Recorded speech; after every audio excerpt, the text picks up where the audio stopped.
ሰላም የተወደዳችሁ ወገኖች እንደምን አላችሁ? ሰላም ናችሁ ወይ? እግዚአብሔር አምላክ የተባረከና የተመሰገነ ይሁን ለዘላለም። ክብር ለኢየሱስ ክርስቶስ ይሁንለት። ዛሬ እንግዲህ በአንድ ቪዲዮ ነው ወደ እናንተ የቀረብኩት። አንድ የመካነ ኢየሱስ ቄስ የሆኑት ቄስ ግርማ ይባላሉ። ከፓስተር ካሳሁን ለማ ጋራ በዚህ ግብረ ሰዶማውያን ምክንያት የተናገሩት አንድ በጣም ተጨባጭ የሆነ ሐሳብ አለ፣ ትክክለኛ የሆነና በሱ ዙሪያ ለመነጋገር ነው የመጣሁት። እግዚአብሔር አምላክ የተመሰገነ ይሁን። ሐሳቡ በእውነት በጣም ደስ የሚያሰኝ ማስተዋል ያለበት ንግግር ተናግረዋል እኚህ ሰው። ስለዚህ ይህንን አስመልክቶ ሊካድ የማይችል እውነት ነውና የተናገሩት። በዚህ ጉዳይ ላይ ማጠናከሪያና ተጨማሪ የሆኑ ሐሳቦችን ለመሰንዘር ነው በፊታችሁ ያለሁትና ወደ እኔ መልእክት ከመሄዴ በፊት እስቲ በመጀመሪያ እኚህ ቄስ ግርማ ከፓስተር ካሳሁን ለማ ጋራ በምን ጉዳይ ምን አሉ ወይም ደግሞ ምን ተጨባጭ ሐሳብ ሰጡ ወደሚለው እንሂድና ቪዲዮውን እንስማ። ከዛ ተመልሼ እኔ የራሴን ማብራሪያ ሰጣለሁ። ተባረኩ፣ ተከታተሉ። እንደገናም ደግሞ ባካችሁ ቪዲዮ ከተለቀቀ በኋላ ለሌሎች ሼር ማድረግን አትተውላለሁ። ዘመናችሁ ይባረክ። ወደ ቪዲዮ መልሳችኋለሁ። ኦርቶዶክስ የምትከበርበት ሌላው ነገር አለ። አሁን ባለፈው በአቶ ታከለ አዲስ አበባ ከንቲባ በነበሩ ጊዜ በዜና ሁላችንም ሰምተናል። የዚህ የጌይ ማህበር ዓለም አቀፍ ላይ በህግም በአሜሪካም በካናዳም በአውሮፓም እንትን ተሰጥቷቸዋል መብት። እነዚህ የግብረ ሰዶማውያን ኢትዮጵያን ለመጎብኘት እንመጣለን ያልተደፈረች ያልተሞከረች ናትና በማስን ጎበኛለን ሲሉ አንገታችን ይቆርጣል እንጂ አትገባም አሉ። እስላምም ኦርቶዶክስ ይሄንን ኦርቶዶክስ ባትሆን ማን ነው የሚከላከልልን? ጴንጤ ነው ካልክ እዛ ያለው ጴንጤ እኮ ነው የፈቀደለት። እኛ ነው ኢቫንጀላይዝ ያደረገው ወንጌል ያመጣልን። እኛ አሁን የአሜሪካን የቃለ ሕይወት የመካነ ኢየሱስ የሜኖናይት ወይ መሰረት ክርስቶስ በለው ምን ኢቫንጀላይዝ የተደረግነው በአሜሪካን ሚሽነሪዎች ነው፣ በካናዳ ሚሽነሪዎች፣ በአውሮፓ ሚሽነሪዎች፣ በነዛ ነው፣ በአውስትራሊያ ሚሽነሪዎች ነው። እነዛ ደግሞ አሁን በህግ ደረጃ ተቀብለው ቤተክርስቲያን ውስጥ ግብረ ሰዶም ወንድና ወንድ እያጋቡ ሴትና ሴት እያጋቡ ነው። ሁሉም አይደሉም። ካላጋባህ ሁሉም አይደለም። ቆይ ልንገርህ፣ ካላጋባህ መብቴ ነው ቸርች ውስጥ ከተገኘና ፈጽምልኝ ካለ የአገሪቱ ህግ ስለሚፈቅድ እምቢ ማለት አትችልም። ይከስህና ያንን አላደርግም ያለውን ሰው ዘብጥያ ያወርደዋል። ሌላው ቀርቶ በሚዲያ እኮ ተነግሯል። ኬክ ወንድና ወንድ ሆነን ነው የምንጋባው። ኬኩ ላይ ስዕሉን ፎቶውን የኛን የሁለቱ ወንዶች ነው የምታደርገው አለው አንዱን ክርስቲያን። አላደርግም አሜሪካን ሀገር ኬክ በሚያመርት ፋብሪካ ማለት ነው። አላደርግም እኔ አምናቱ አይፈቅድልኝም። ታረጋለህ አላደርግም። ፍርድ ቤት ወሰደው። ፍርድ ቤት ወሰነበት። ታደርጋለህ ካላደረግ ምግብ ቤቱ ህዝብ ለማገልገል ስለሆነ እነዚህ ደግሞ የህዝብ አካል ስለሆኑ ህግ ስለፈቀደላቸው ኬክ ቤቱ አገልግሎት መስጫ ድርጅቱ መዘጋት አለበት ብሎ ነው የዘጋው። ይሄ ህግ አስገድዶ ነው በህግ ደረጃ ስለተቀበሉ ማለት ነው። ሁሉም የማድረግ ግዴታ አለባቸው። እዛ ቸርች ውስጥ ከተገኘ እምቢ የማለት ህጉን የመሻር ሂዶ የሚከሳቸው ከተገኘ፣ ካልተከሰሱ ችግር የለም። ኖ ያሉ ቤተክርስቲያናትን ጭምር እኔ ስለማቅ ነው እንግዲህ በአውሮፓም በሰሜን አሜሪካም በሄድኩባቸው ሀገራቶች ውስጥ አፍሪካም አገሩ ይከሰሳሉ እና ይቀጣሉ። መብታቸውን ያስከበሩ በዚህ ጉዳይ ላይ ኬንያ ጭምር በኬንያ ጭምር ኬንያ ተፈቅዷል። ህግ በህግ ደረጃ ተቀምጧል። በስነ ስርዓት ያሉ እዛ የሚጠቀሙ ያሉ ኖ ያሉ ደግሞ ይሄ ህግ ባልወጣበት እንደ ኬንያ ሀገሩ እንደ ህግ ባልተቀመጠበት ችግር የለው። አውሮፓም ደግሞ ኖ ያሉ ቤተክርስቲያናት ኖ ቢሉም ይቀጣሉ አልኩ። ህጉ ያስቀጣዋል። ህጉ የሚፈቅደው ቅጣት አለ። ያን ቅጣት ተቀብሎ ተቀጥቶ ነው የሚያልፈው። ሁለተኛ ከሳሽ እስኪገኝበት። ሁለተኛ ከሳሽ አሁንም ከከሰሰ ምን ያደርጋል? አሁንም ይቀጣል። ሶስተኛ ከሳሽ እዛው ከተገኘ አሁንም ይቀጣል እንጂ የሀገሪቱን ህግ ሽሮማ መቀመጥ አይችልም። እኔ የነሱ አሁን የነሱ ይሄንን በተደረገው አሁን ያን ቆይ እሱ አይደለም ታቱ በጣም ትልቅ አክብሮት አለኝ። ስማ አሁን እሺ አስጨርሰኝ። ይሄንን ኦርቶዶክስ ባትኖር ማንም አያደርገውም። አሁን የፕሮቴስታንቱ ቸርች የሚባሉትን ተመልከት። ጠቅላላ የሰክሪት ሶሳይቲ ምልክት የሌለበት የለም። በተለይ አሁን ነቢያት ቸርች የምትለው ሁለተኛ ጥቁርና ነጭ ስኩዌር ዳይመንድ የነሱ ነው የኛ ነው ብሎ በሚዲያ ላይ እየተናገሩ ነው። እነዚህ ሰክሪት ሶሳይቲዎች ኢሉሚናቲዎች ማለት ነው። የኢሉሚናቲ ደግሞ ዋናው ጌይን የሚያስፋፋ እሱ ነው። እነዚህ ቸርቾች የዛ ናቸው። አንዱ ምልክታቸው። ሁለተኛው ምልክታቸው መስቀል ማዘቅዘቅ ነው። ያንን ደግሞ ሲያደርጉት አያለህ እዚህ እኛ እሱ በጥልፍ ስህተት ነው አልተባለም። እሱ ሰው የሚለውን ሳይሆን በጥልፍ ስህተት እኮ በዲዛይን አዘ ያ ሁሉ ስህተት አይፈጠርም። ይሁን በጥልፍም ስህተት ይሁን ካልተደገመ ጥሩ ነው። ሌላ በቸርቻቸው ውስጥ የለም ወይ? ሌላው መስቀል ይሸሻል ወይ ያዘቀዝቃሉ ወይ መስቀል ያጠፋሉ። አብዛኛው እነዚህ አሁን ተነሱ የምትላቸው ፈሉ የምትላቸው የመስቀል ጠላቶች ናቸው። የክርስትና ብቸኛው አርማ ሊሆን የሚችል መስቀል ነው። ክርስቶስ ደሙን ያፈሰሰበት ስራ የተሰራበት የክርስቲያን አርማ ቢባል መስቀል ነው። መስቀል በቤተ ክርስቲያናቸው ውስጥ ማድረግ የማይፈልጉ ተልኮ የተሰጣቸው ያንን የሚያራምዱ አሉ። ይሄን ሁሉ በዚህ ቢገባ እንኳ በቤንቴ ነው የሚገባ ወደፊት። ስለዚህ ኦርቶዶክስ ጠንክራ መኖሩ ይሄን ነገር ታስወግዳለች። በጴንጤ ነው ቢገባ እንኳን ገባ እኮ ያየን እኮ እየተከራከርን እኔ እኮ ከ7 ዓመት በፊት እኮ ጽፌያለሁ። እንደዚህ አይነት ቸርቾችን ጽፌያለሁ። በመጽሔት ላይ አውጥተናል እኮ ስጋታችንን ፍርሃታችንን ያንን የሚያደርጉበት ምልክቶቹን የሚያሳዩበት ንግግሮቹን የሚጋሩበት ትምህርቶቹን የሚጋሩበት ለገንዘብ ብሎ ይሁን ወይ ሳያውቁ ወይ አውቀው ሊሆን ይችላል ወይ ደግሞ ሳያውቁ ዝም ብሎ የሆነ ፋሽን ወይ ምልክት ምናምን ወስዳቸው ሊሆን ይችላል። እኔን ሁሉ ስትሮንግሊ የምትቃወም እቺ ነበር ቤተ ክርስቲያን ናት። ኦርቶዶክስ የምትጠላ አይደለችም። ለማህበረሰቡ የፋይበሩ እንዳይበጣጠስ ለምንድነው ይሄ ሁሉ ጦርነት የሚካሄድብን? ትግራይና ፌደራል መንግስት ብለው የሚጣላው እኮ ትግራይና እኛ እኮ ፌደራል መንግስት እኮ አልተጣላ። እዚህ ያለው ታች ያለው ደቡብ ያለው የኢትዮጵያ ህዝብና ሰሜን ያለው የኢትዮጵያ ህዝብ እኮ አልተጣላ። የሚያጣሉ እነሱ ናቸው። ለምንድነው የሚያጣሉት? ተሸንፈው አያውቅም በዛም ጊዜ። አሁንም የማይሸነፍ አካል ይሄ ነው። ይሄንን እንፈረካክሰው ነው ለማፈረካከስ። መንግስት ለምንድነው የሚጨነቀው? በማያውቀው በምን እነሱ ሊያውቁም ላያውቁም ይችላሉ። በቴዎድሮስ አዳኖም ጊዜ እኮ ተፈርመዋል እኮ በኢትዮጵያ ደረጃ ኢትዮጵያ ቀበላለሁ ብላ ፈርመዋል። አሁን አናስገባም አክት አረጉም ያሉ ሃይማኖት ተቋማቶች ናቸው። ስለዚህ ይሄንን ሃይማኖት ተቋማት ደግሞ የማዳከሚያው ምልክቱን እያየን እኮ ነው። በነቢያቱ ቸርች መፈተሽ ትችላለህ። ነገ መስቀል የሌለበት ቸርች ፈልግ። ለምን መስቀል አላረክም ብለህ ጠይቀው። ሌላ ነገር ሊነግር ይችላል። ሌላ ሳይን አድርጓል እሱ። ለምን መስቀል ይሸሻል? አንደኛ። ሁለተኛ ለምን ያዘቀዝቃል? ሶስተኛ ለምን የነሱ ምልክቶች ዳይመንድ ለምን ጥቁርና ነጭ ጨለማ አድርጎ እዛ ውስጥ ኮከቦችን ያበራል? ይሄ ሁሉ የኛ ምልክት ነው እያሉ እኮ እነሱ እየወጡ በሶሻል ሚዲያው ላይ በእንግሊዘኛም በምንም እየተናገሩ እኮ ነው። ይሄንን ጨለማ የሚያደርግ ቤተክርስቲያን ውስጥ መደረግ የሌለባቸውን ነገሮች ሁሉ የሚያደርጉ ታለ በቀላሉ መስመር አድርገው እኛ የአውሮፓና ከአሜሪካ ጋር ከፍተኛ አታችመንት ስላለው ያን ላይ ፈሰው ነው የሚመጡት። ወልድ እንትኖች በሙሉ በዛ በኩል እንትን ይመጣሉ። ይሄንን አሁን ራሻ እየተቃወመች ነው። ባለፈው አንድ ግብረ ሰዶም ሀገሬ ከተገኘ ብሎ ሕግ አውጥቷል። የራሻ መንግስት በስቅላት እንዲገደል አለ። ያን ያህል እዛ ራሱ አሁን ስታይ ስትሮንግ ኦርቶዶክሶች ናቸው። ኮሙኒስቶች ነበሩ። አሁን ስትሮንግ ኦርቶዶክስ ናቸው ራሻዎች።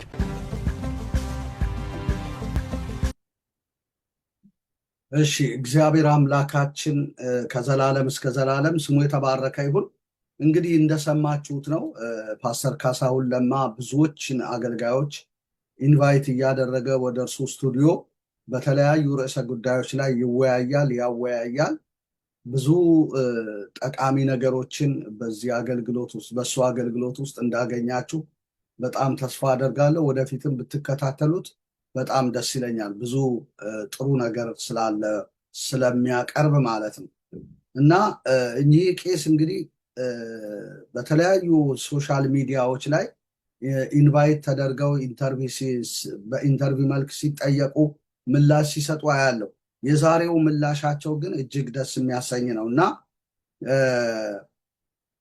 በኦርቶዶክስ ቤተክርስቲያን ዙሪያ ስለ ግብረ ሰዶማውያን ሲናገሩ ኦርቶዶክስ የምትከበርበት ሌላ ነገር አለ አሉ። ግብረ ሰዶም የመጎብኘት መብት በዓለም ሁሉ ተሰጥቷቸዋል። በካናዳ፣ በአሜሪካ፣ በአፍሪካ፣ በኤዥያ እና በተለያዩ ቦታዎች አገራትን ሄዶ የመጎብኘት መብት ተሰጥቷቸዋልና ይህንን መብት ተጠቅመው በማስ ወደ ኢትዮጵያን ለመጎብኘት መጥተው ነበር ብለው ያስታውሱናል። እና እንመጣለን ወደ ኢትዮጵያ፣ ይቺ ኢትዮጵያ የተባለችው ሀገር ያልተደፈረች ያልተሞከረች ሀገር ናት፣ ስለዚህ ልንጎበኛት እንመጣለን ብለው ማስታወቂያ ሁሉ ለጥፈው ነበረ። እኛም ተቃውሞ አድርገናል። እና በማስ ሊጎበኙ ወደ ኢትዮጵያ መጥተው ነበረ፣ ሁላችሁም ታውቃላችሁ። እና በዚያን ጊዜ ነው እንግዲህ ኦርቶዶክሳዊት ሐዋርያዊት ቤተክርስቲያን አንገታችን ይቆረጣል፣ እንዴት ብላችሁ ነው ወደኛ ሀገር የምትገቡት? እንዴት ነው አክሱምን የምትጎበኙት? እንዴት ነው ላሊበላን የምትጎበኙት? በእኛ ስም ለምንድን ነው ማስታወቂያ የለጠፋችሁት? ብላ ኦርቶዶክስ ቤተክርስቲያን በከፍተኛ ሁኔታ ተቃውማ ነበረ። እና ያ ተቃውሞ እያየለ መጥቶ እነዚህ ሰዎች ወደ ሀገራችን በማስ ሳይመጡ ቀርተዋል ማለት ነው። እንዲሁ በምኞት ቀሩ። እና ሊደፍሩና ያንን ስርዓታቸውን በገዳማትና በአድባራት ላይ ሊያስተላልፉ፣ ሴት ለሴት ወንድ ለወንድ መጋባትን እጅ ለእጅ በመያያዝ ማለት ነው።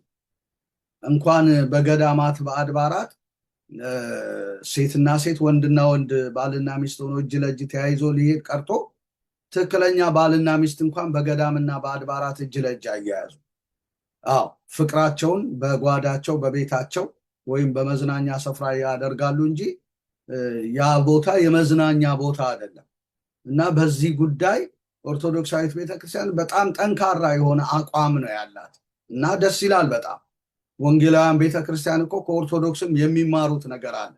እና በዛን ሰዓት አሉ እኚህ ሰው ሲናገሩ ከሙስሊም እና ከኦርቶዶክስ በቀር የትኛው ሃይማኖት ነው የተቃወመው? ፕሮቴስታንት ተቃውሟል ያሉ።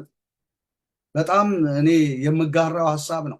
አንድም ፕሮቴስታንት ሲቃወም አላየው። ግን አገሪቱ ለኦርቶዶክስ ብቻ አይደለችም፣ ለኦርቶዶክስ ተዋህዶ ቤተክርስቲያን ብቻ አይደለችም አገሪቱ። ለፕሮቴስታንትም ናት፣ ለካቶሊክም ናት፣ ለሙስሊሙም ማህበረሰብ ናት። ግን ፕሮቴስታንቱ ክፍል ምንም ያለው ነገር የለም። አንድም ቃል የተነፈሰ አገልጋይ አልነበረም የተቃወመ። እና ኦርቶዶክስ ባትኖርልን ኖሮ ነው ያሉት። እንደውም ይቺ ኦርቶዶክስ ቤተክርስቲያን ባትኖርልን ኖሮ ማን ይከለክልልን ነበር ብለው በጣም ትልቅ ክብር ሰጥተው ሲናገሩ አይቻልም። እና እኔም በጤናማዋ መልኩ እኮ ኦርቶዶክስን እደግፋለሁ። እሷ ባትኖር ኖሮ ጌይ በቃ ዛሬ ተጥለቅልቆ በተስፋፋ ነበረ። ነገር ግን ሞተን እንገኛለን እንጂ ሊሆን አይችልም አለ። ለምን ፕሮቴስታንቱ ክፍል አልተቃወምም? አንድም ፓስተር ሲቃወም አላየሁም። በቃ ወደ አዳራሾቻችን የመጣውን ህዝብ ከምንሰብክ ውጭ ስለ ሀገር ሆነ ስለ ህዝብ ደህንነት ብዙም ግድ አይለንም። ፍቅሩ የለንም። የመጣውን እንሰብካለን፣ ካልመጣም ደግሞ በቃ እንጂ እነዚህ ግብረ ሰዶማውያን ናቸው። ነገ በሀገሪቱ ላይ እንዲህ አይነት ቆሻሻ ነገር ሊያሰራጩ ይችላሉ፣ ሊያስተላልፉ ይችላሉ፣ አገሪቷን በኃጢአት እርኩሰት ሊመቱብን ይችላሉ ብሎ የተቃወመ አንድም ወንጌላዊ አማኝ አላየው። እንደውም ተቃውሞ መነሳት ያለበት በወንጌላዊ አማኝ በኩል ነው፣ በፓስተሮች በኩል ነበረ። አንድም ፓስተር የተነፈሰ የለም። ታዲያ ይሄ ትክክል አይደለም እንዴ? ለምንድን ነው ያልተነፈሱት? እሳቸው ግልጽ አድርገው አስቀምጠዋል። ፓስተር ካሳሁን ቢከራከርም እሳቸው ግልጽ አድርገው አስቀምጠዋል። ቄስ ግርማ ምክንያቱም እኛን የመሰረቱ ያቋቋሙ የመካነ ኢየሱስ የመሰረተ ክርስቶስ ሜኖናይት የሆኑ እዛ እኮ የጌይን መንፈስ ተቀብለው ሴትና ሴት ሊያጋቡ ወንድና ወንድ ሊያጋቡ ተቀብለዋል ባይስማሙ ላይሰንሳቸው እንደሚወሰድባቸው ስለተነገራቸው ብዙዎቹ አሁን ተስማምተዋል። አናጋባም ቢሉ እንኳን ይከሰሱና ወህኒ ቤት ሊወርዱ ይችላሉ። ላይሰንሳቸው ሁሉ ሊነጠቅ ይችላል ብለው ነው ሲሞግቱ የነበረው። እውነት እኮ ነው። ተስማምተው እኮ ጌይን የሚያጋቡ ወንድና ወንድ የሚያጋቡ ፓስተሮች አሉ። በዚህ በሰለጠነው ዓለም በካናዳም በአሜሪካ የሚያጋቡ ቄሶች አሉ። የጌይ ቄሶች፣ የጌይ ፓስተሮች። እንደውም ወደፊት ወርልድ ዋይድ ሊሆን ነው ማለት ሁሉም ቤተክርስቲያን አይደለም ነጮቹ፣ የሀበሻውም ሶሳይቲ ጥቁሩም ቢሆን ካላጋባ ላይሰንሱ እንደሚወሰድ እየተነገረ ነው ያለው። በጣም አስጊ ሁኔታ ላይ ነው ያለነው። ባለሙሉ መብት ናቸው እነዚህ ሰዎች። ልትናገራቸው እነሱ ባሉበት ቦታ ልትደነግጥ እንዴ ብለህ እንዲህ ቀኝና ግራ ልታይ እንኳን ክልክል ነው። ትከሰሳለህ። ቀላል ነገር አይደለም። በጥንቃቄ ነው እኛ አሁን እየኖርን ያለነው። ባለመብት ናቸው። መክሰስ ይችላሉ። ተቀባይነት አላቸው። ባንዲራቸውን ያውለበልባሉ። አገራችን ላይ ግን ማውለብለብ አልቻሉ። በጣም ነው የተከላከለችው ኦርቶዶክስ ቤተክርስቲያን። ይሄ ጠንካራ አቋሟ ነው። እሷ ባትከላከል ኖሮ አስቡ። አሁን እነሱ እኮ መካናትን ሊጎበኙ ነው እንዴ? አይደለም እኮ የሚጎበኙት አተው መሰላችሁ እንዴ? ሊያስፋፉ ነው። በቃ በዛው ሊያስፋፉ፣ አገሪቱን እንዳልነበረች ሊያደርጉ፣ የርኩሰት መዲና ሊያደርጉ እና ኦርቶዶክሳዊት ሐዋርያዊት ቤተክርስቲያን እኔ በዚህ በጣም ነው የማመሰግነው። ኢሉሚናቲ ራሱ እንዳይስፋፋ ከፍተኛ እገዛ ያደረገች፣ አገሪቷ በሰላም እንድትኖር ከፍተኛ ተቃውሞ በማድረግ እንትን ያለች ቤተክርስቲያን ናት። የስንት ሺህ ዓመት ታሪክ ይዛ ያለች ናት። 100 ዓመት ባልሞላ ታሪክ ግን ፕሮቴስታንቱ ተፈረካክሶ ዲቃላ ሆኖ ነው እንደውም ያለው። አሁን የሰሜን አፍሪካን እንኳን ትራዲሽን ተቀብሎ አይደለም እንደ የዛሬዎቹ ነቢያቶቻችን ማግጠው ያሉት፣ መታረም የተቸገሩ ብዙ የተደበላለቀ ነገር የለም ወይ? ነገር ግን እቺ ቤተክርስቲያን ሞተን እንገኛለን ብለው አክሱምንና ላሊበላን እንዳይጎበኙ ነው ያደረጓቸው። አልፈው ቢመጡ ችግር እንደሚገጥማቸው ስላወቁ እነሱም ማስታወቂያቸውን አነሱ እና በዚህ ቤተክርስቲያኒቱን ሳላመሰግን አላልፍም። እግዚአብሔር አምላክ የተባረከና የተመሰገነ ይሁን። ይህንን ማስተዋላቸው እኚህ ራሱ ቄስ ግርማ ይበል የሚያሰኛቸውና እግዚአብሔር ይባርኮት ልላቸው በጣም እወዳለሁ። እግዚአብሔር የተመሰገነ ይሁን። ይሄ ጥሩ አመለካከት ነው። አንዳንድ እኮ የወንጌላውያን ቤተክርስቲያን አገልጋዮች እንደዚህ ቀሳውስት ከመካነ ኢየሱስ ከተለያየ ያሉ አንዳንድ ጤናማ አመለካከት ያላቸው እኮ ፓስተሮች ሁሉ አሉ። ጥሩ ኦርቶዶክስን በጤናማ መልኩ የተገነዘቧት አገልጋዮች የፕሮቴስታንት አማኞች አሉ። እናመሰግናለን። ስለዚህ ጥሩ ነገር አድርጋለች ይቺ ቤተክርስቲያን። አላደረገችም ልል አልችልም።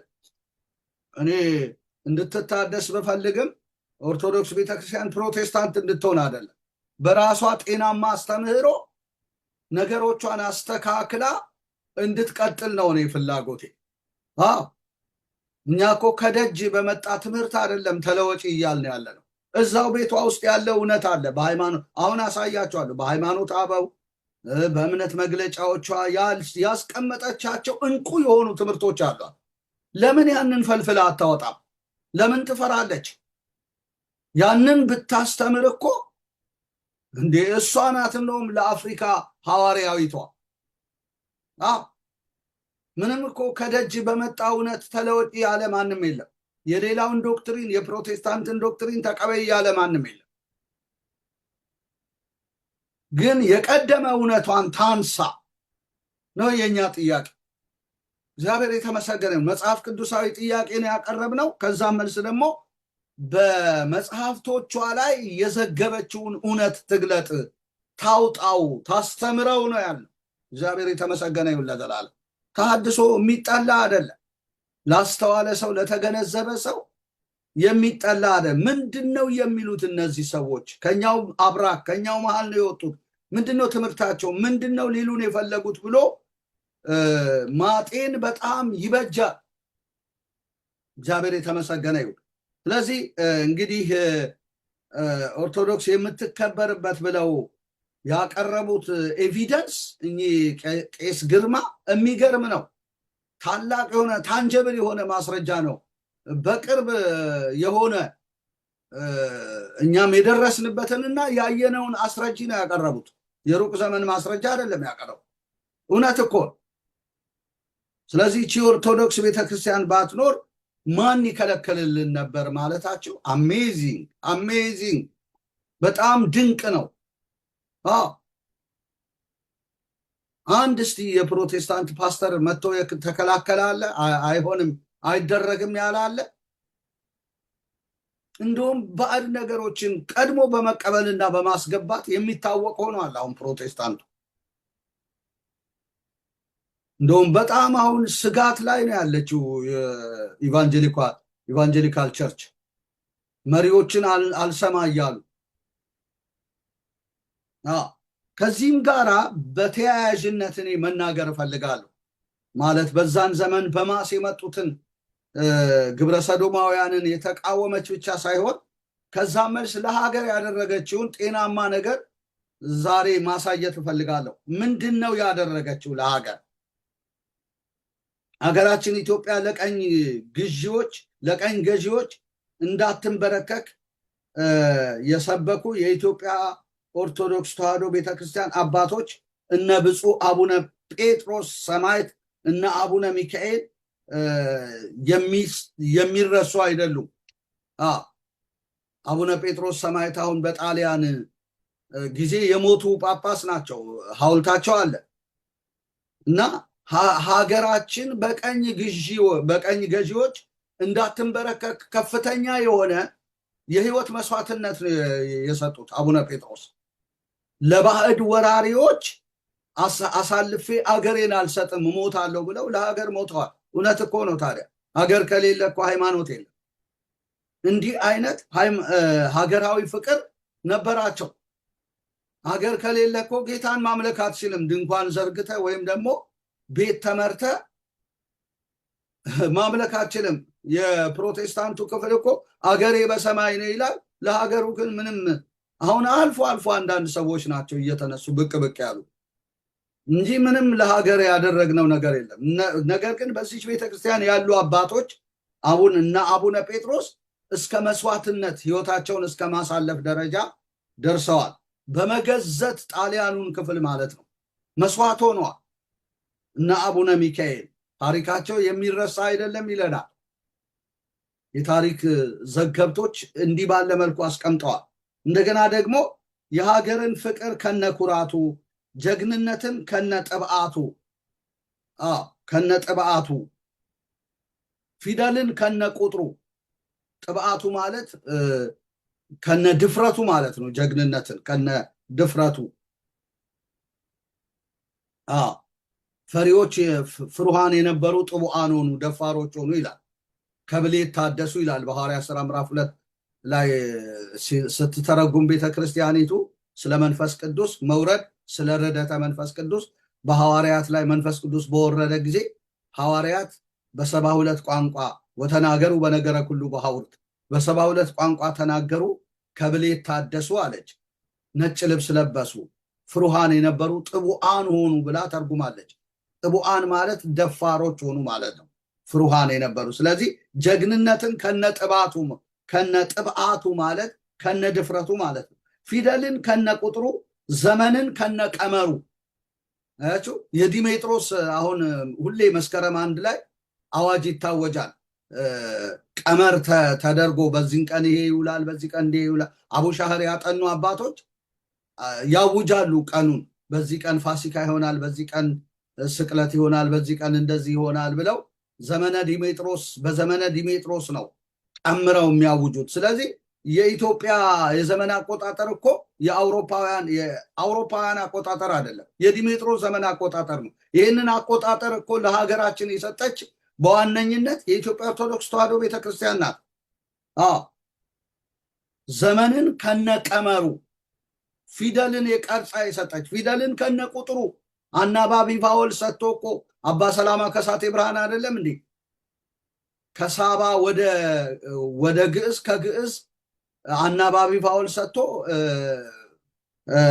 ፊደልን የሰጠን አባ ሰላማ ነው እንግዲህ ፊደልን ከነቁጥሩ። ስለዚህ ፊደል የራሷ ፊደል እንዲኖራት ያደረገችው ኦርቶዶክስ ቤተክርስቲያን ናት። ለኢትዮጵያ የራሷ ቁጥር የራሷ ፊደል ያላት ሉዓላዊት ሀገር ናት ኢትዮጵያ እና ባለውለታ ናት የኦርቶዶክስ ቤተክርስቲያን ለኢትዮጵያ ለሀገራችን ማለት ነው። ፊደልን ከነቁጥሩ ዘመንን ከነቀመሩ ለሀገራችን ኢትዮጵያ ያበረከተች ቤተክርስቲያን ናት ብለው ዘግበዋል።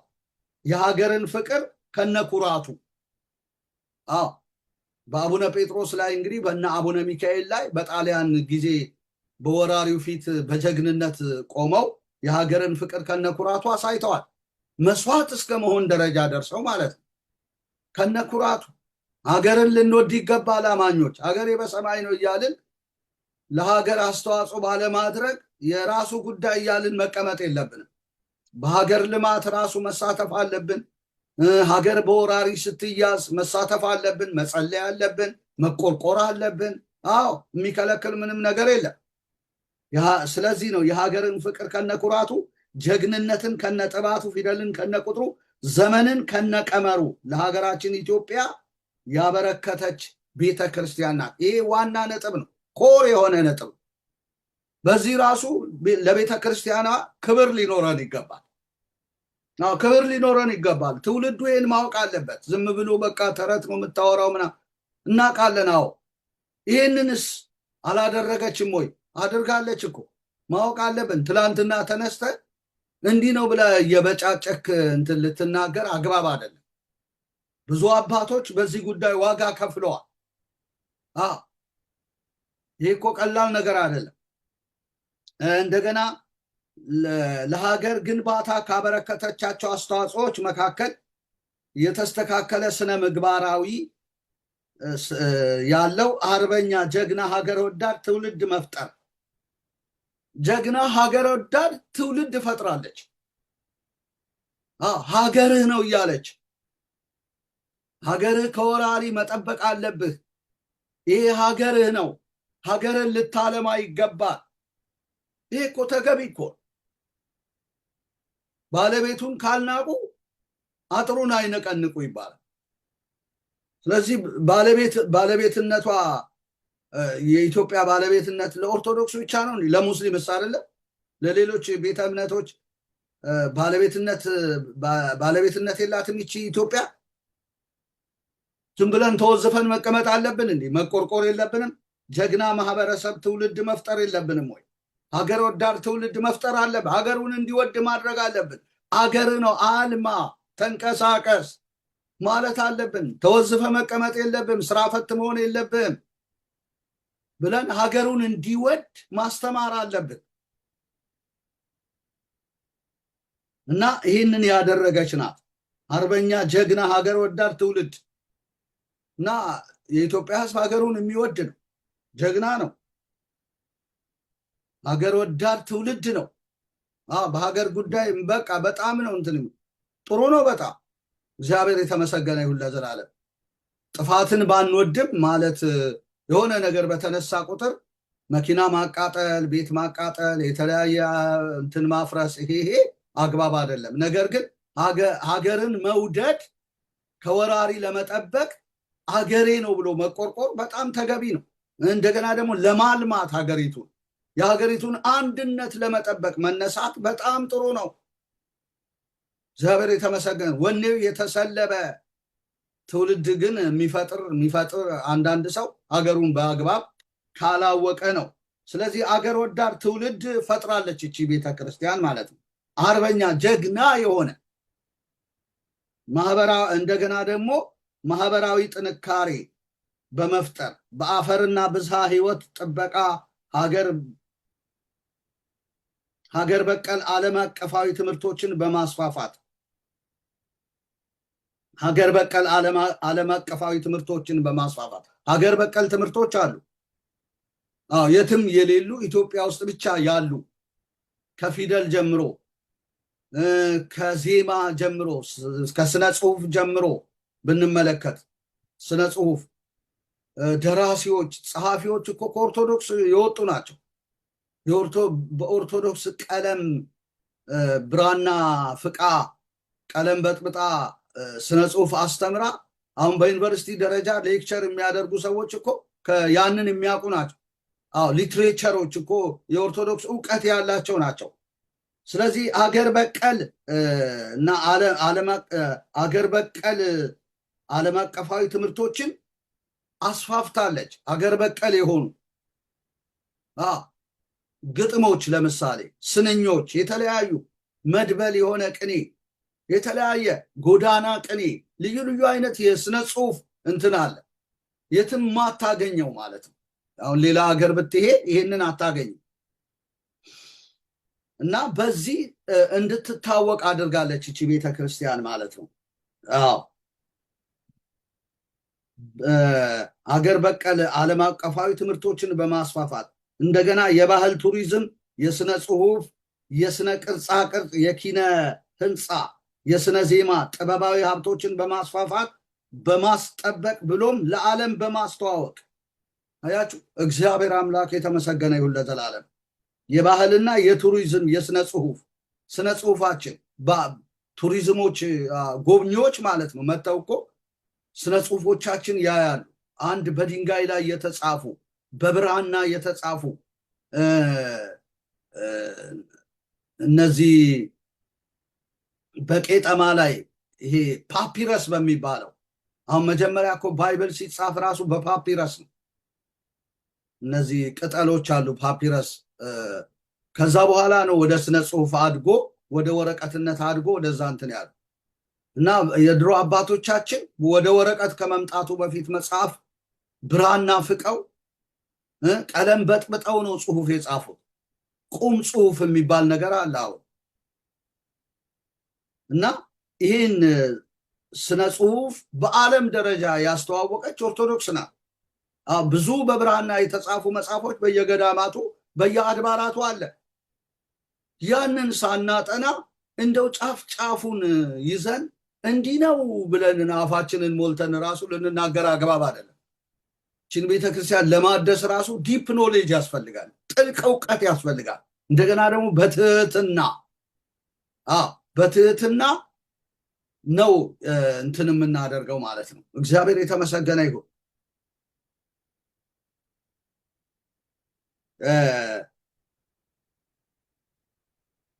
የስነ ጽሁፍ፣ የስነ ቅርጻ ቅርጾችን አይታችኋል። እንግዲህ የስነ ቅርጻ ቅርጽ፣ የኪነ ህንፃ፣ የህንፃ አሰራር አሁን ብትሄዱ አሁን ላሊበላ በጣም ነው የምትገረሙት።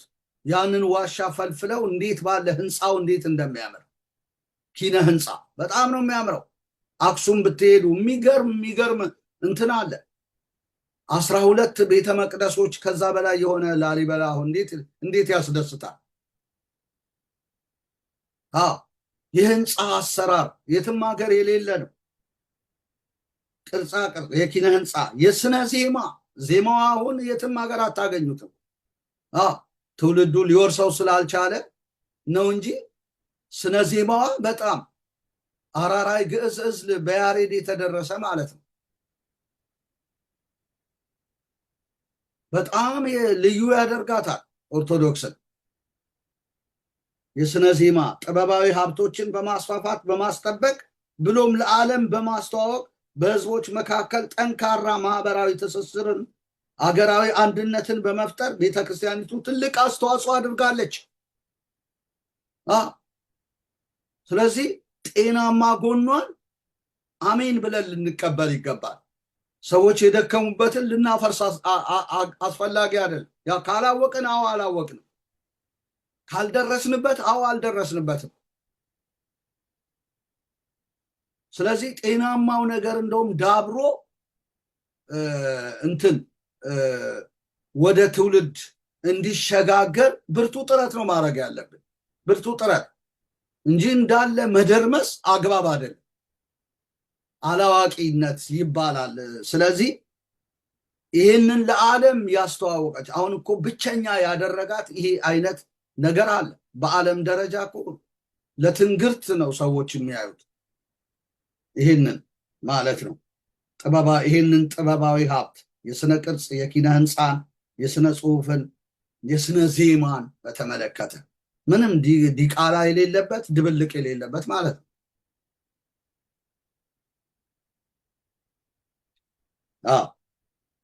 ስለዚህ ጤናማውን ነገር እያበረታታን ትክክለኛው ነገር ደግሞ እንዲገባ በዛ ቤት ውስጥ ነው ትጋት ማድረግ ያለብን፣ ሰፋ ብለን ማለት ነው። እግዚአብሔር የተመሰገነ ይሁን። እንደገና ኦርቶዶክስ ቤተክርስቲያን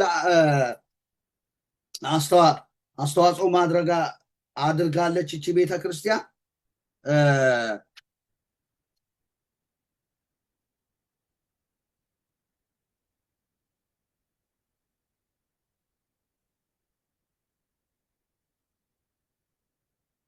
ከዛ መልስ ደግሞ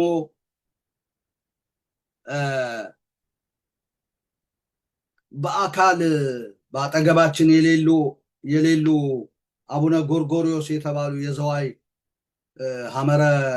ሐመረ ብርሃን ቅዱስ ገብርኤል ገዳም አስተዳዳሪ የነበሩ የመሰረቱ ያንን ማሰልጠኛና ገዳም የመሰረቱ እሳቸው ናቸው። እኛም የእሳቸው ተማሪዎች ነበረን እና በህይወት የሉም እና የስብከታችሁ ማዕከል ክርስቶስ ይሁን የሚሉ ናቸው። የጸጋውን ወንጌል ገልጠው ያሳዩን እንጂ የስብከታችሁ ማዕከል ክርስቶስ ይሁን እያሉ ወንጌልን ሰምተናል። በእሳቸው ማሰልጠኛ ውስጥ የእሳቸው ውጤቶች ነን። አዎ መቼም አንደርድረውናል ወደ አንድ ነገር ውስጥ ማለት ነው። ስለዚህ እኚህ ሰው አቡነ ጎርጎሪዮስ ቀዳማዊ ነው የሚባሉት ዛሬ በህይወት የሉም እና የኢትዮጵያ ኦርቶዶክስ ቤተክርስቲያን ታሪክ ባሳተሙት የምርምር መጽሐፋቸው ላይ ያሉት ነገር አለ። በቤተ ክርስቲያኒቱ በኩል ክርስትና ለሀገር ለወገን ያደረገውን አስተዋጽኦ በተዋቡና ቅልብጭ ባሉ አባባሎች እንዲህ ገልጸውታል ይላል ጸሐፊው። የኢትዮጵያ ኦርቶዶክስ ተዋሕዶ ቤተክርስቲያን ሙሉ ትምህርት፣ ፍጹም ቋንቋ ከነፊደሉ፣ ህግ ከነልዕልናው፣ ሙሉ ትምህርት ፍጹም ቋንቋ ከነፊደሉ የሰጠች ለሀገር እኮ ቤተክርስቲያኒቱ ናት። ፍጹም ቋንቋ ከነፊደሉ፣ ህግ ከነልዕልናው።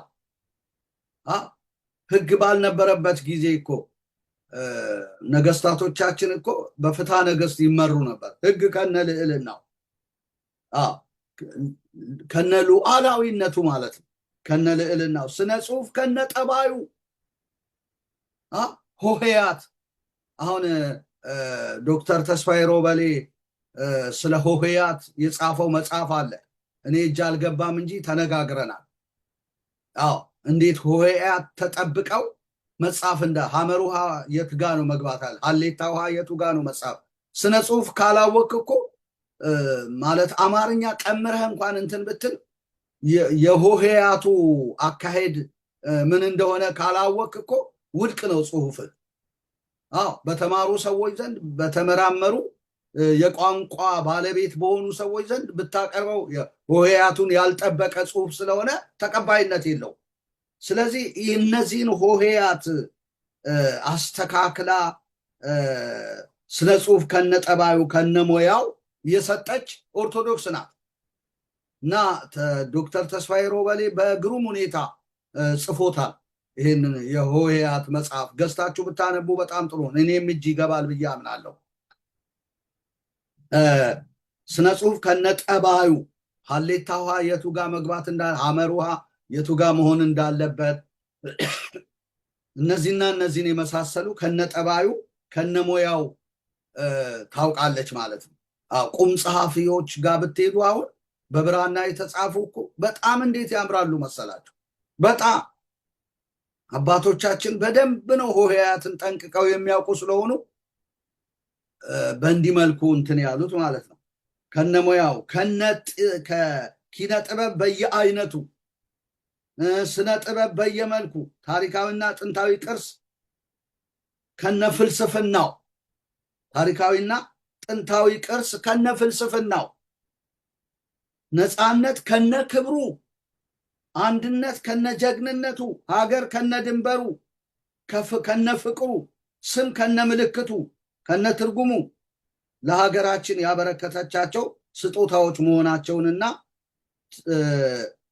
ትውልዱ ጀግንነትን፣ ሀገር ወዳድነትን፣ ለታሪክ ለባህልና ለሃይማኖት ተቆርቋሪነትን ይዞ እንዲያድግ በማስተማርና በማበረታታት ከፍተኛ ድርሻ አላት ብለው ጽፈዋል። በኢትዮጵያ ቤተክርስቲያን ታሪካቸው ላይ ታሪክ መጽሐፋቸው ላይ የምርምር መጽሐፋቸው ላይ ከፍተኛ ድርሻ አላት ሲሉ የህይወት ምስክርነታቸውን ሰጥተዋል ብሎ ይናገራል።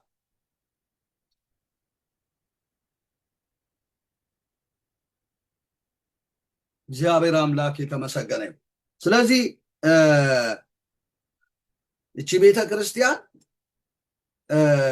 ጀስት ግብረ ሰዶምን የተቃወመች ብቻ ሳይሆን ጉልህ ድርሻ አላት። በኢትዮጵያ በሀገራችን በኢትዮጵያ ላይ ጉልህ ድርሻ ያበረከተች ቤተክርስቲያን ናት። እንዲሁ ማንም ወፍ ዘራሽ ሆኖ ተነስቶ ሃይበል የሚላት አይደለች።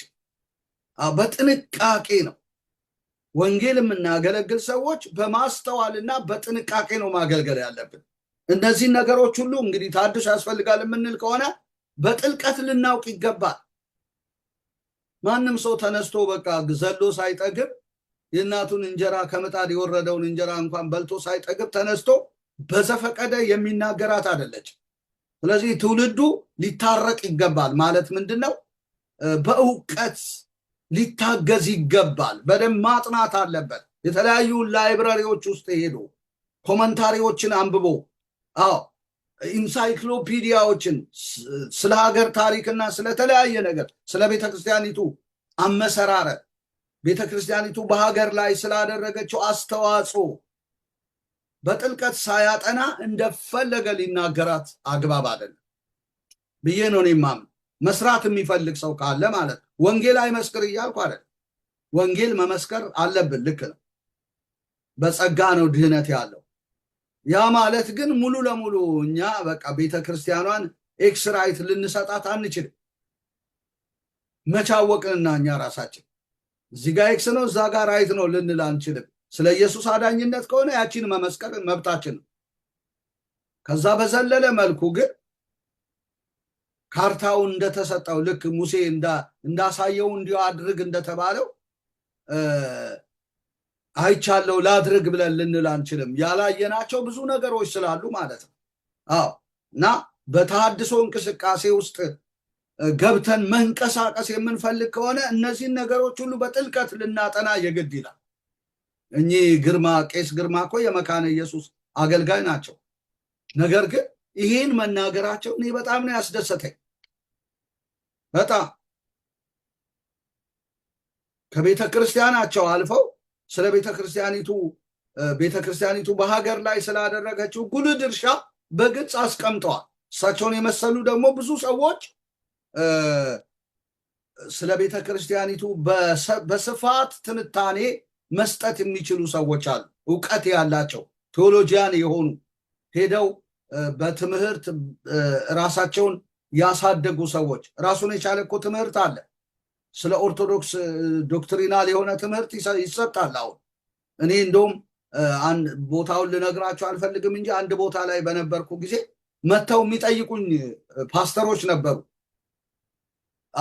ስለ ኦርቶዶክስ እናጠናለን፣ እንዲህ አይነት ጽሑፍ አቅርቡ ተብለናልና ምን ትላለህ በዚህ ጉዳይ ላይ ብለው የጠየቁኝ በጣም ብዙዎች አሉ። ለምን እንዳይሳሳቱ ማለት ነው። እና ጥሩ ነው ይሄ። አገልጋዮች በስለው እንዲወጡ አድገው እንዲወጡ ያስችላቸዋል ማለት ነው። ዝም ብሎ አረንቋ እንዳይሆኑ፣ በቃ ይሄ ዝም ብሎ ያልታሸ ቃል ያልተሟሸ ቃል ይዘው እንዳይወጡ፣ በትምህርት በተገነባ ጽንፈኛ እንዳይሆኑ በትምህርት ተገንብተው እንዲወጡ ያደርጋል። በአግባብ ወንጌል እንዲሰራጭ ይረዳል ማለት ነው።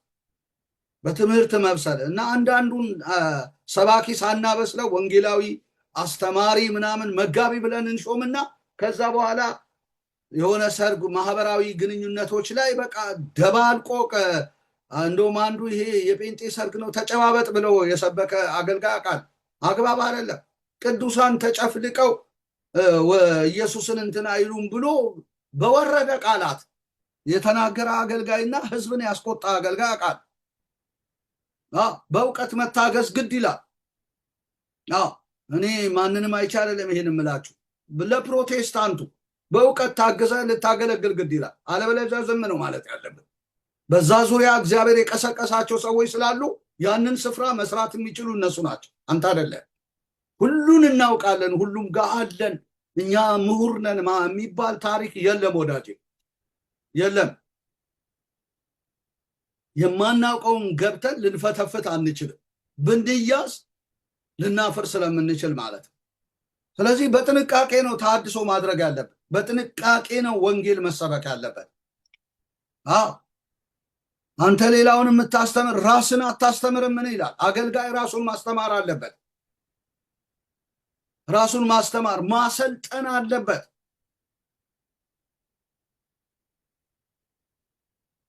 ለዚህ ነው ለራስህና ለትምህርት ተጠንቀቅ፣ ይህን ብታደርግ አንተንም የሚሰሙንን ታድናለህ ብሎ እኮ ጳውሎስ ጢሞቴዎስን መክሮታል። ለራስህ ለትምህርት ተጠንቀቅ፣ በእነዚህም ነገሮች ጽና ይለዋል። ስለዚህ ለትምህርቶቻችን መጠንቀቅ አለብን፣ ለራሳችንም። ይህንን ቶፒክ ባነሳ ሙሉ መልስ እሰጥበታለሁ ወይ? ጥያቄዎች ቢመጡብኝ ማብራራት ማስረዳት እችላለሁ ወይ ነው? ወይስ እንደው በስማ በለው በስሚ ነው እየተናገር በኢንፎርሜሽን ነው እየተናገርኩ ያለሁት ማለት አለብን። ጠያቂ ስለሌለን እንደፈለገ አሁን ትንሹም ትልቁም እንደፈለገ ያሽካካል። አግባብ አይደለም። አጥና ሄደ፣ በደንብ ሰርች አድርግ፣ አንብብ። ሄደ ማንበብ አንወድም እኮ አሁን ወጣቱ ምናምን አንዳንዱ መዝሙር ነው ምናምን ነው እንጂ የሚወደው ኮንፈረንስ እንጂ ማንበብ አይወድም። ራሱን ዲሲፕሊን አድርጎ የሆነ ቦታ ሄዶ ሰርች ሲያደርግ አላይም። ወይም ደግሞ ከሌሎች ይማራ ሌሎችን እኮ ጥሩ ነገር ያላቸውን ሰዎች ኢንቫይት አድርጎ እኮ ከነዛም ሰዎች መማር መልካም ነው።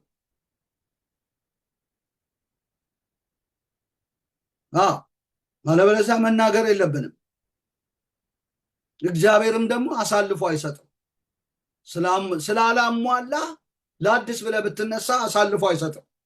ስታሟላ ግን እግዚአብሔር አሳልፎ ይሰጣል ያንን ቦታ። ለምን? ለዛ ቦታ ብቁ ነህ አንተ።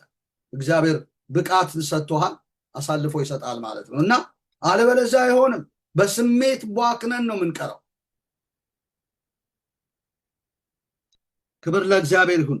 እንዲህ ያደረገች ቤተክርስቲያን ናት። እኔ ከዚህ ማንግል ነው ማያት ቤተክርስቲያን ይሁን። ይህ ሲባል ግን መታደስ አያስፈልጋትም የጨረሰች ማለት ምንድነው? አሁን እነሱ እንደሚሉት ስንዱ እመቤት ርትዕት ንጽሕት ቅድስት በቃ ምንም እንከን የሌለባት ናት አላልኩም፣ አልልም።